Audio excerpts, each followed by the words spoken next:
भागलपूर शहरातील पोलीस वसाहतीत एका युवकानं त्याच्या पोलीस कॉन्स्टेबल पत्नीची हत्या केली। त्यासोबतच 2 मुले आणि सासूचा गळा दाबला आणि स्वतःलाही संपवलं। चॅनलवरती नवीन असाल तर मराठी न्यूजला जरूर सबस्क्राईब करा। बिहारच्या बक्सर जिल्ह्यातील नीतू आणि अरा जिल्ह्यातील पंकजची मैत्री एका मॉलमध्ये नोकरी करताना झाली होती।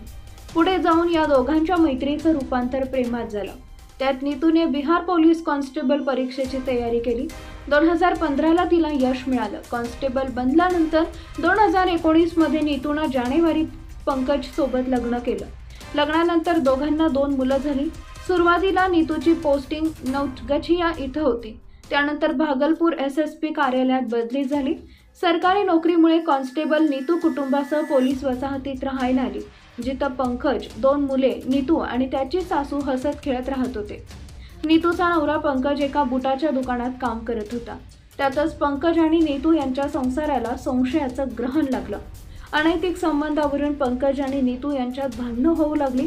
नीतूचा अन्य पुरुषाशी संबंध आहे असं पंकजला वाटत होतं, त्यामुळे त्यांच्या सुखी संसारात वाद झाले। मंगळवारी पहाटे एका दूधवाल्याने रक्ताच्या थारोळ्यात मृतदेह पाहिला आणि त्यानं तातडीनं शेजाऱ्यांना कळवलं।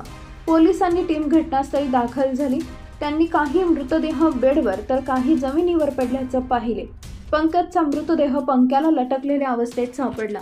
सोमवारी रात्री नीतू आणि पंकज मध्ये घराबाहेर काही क्षुल्लक कारणावरून वाद झाला।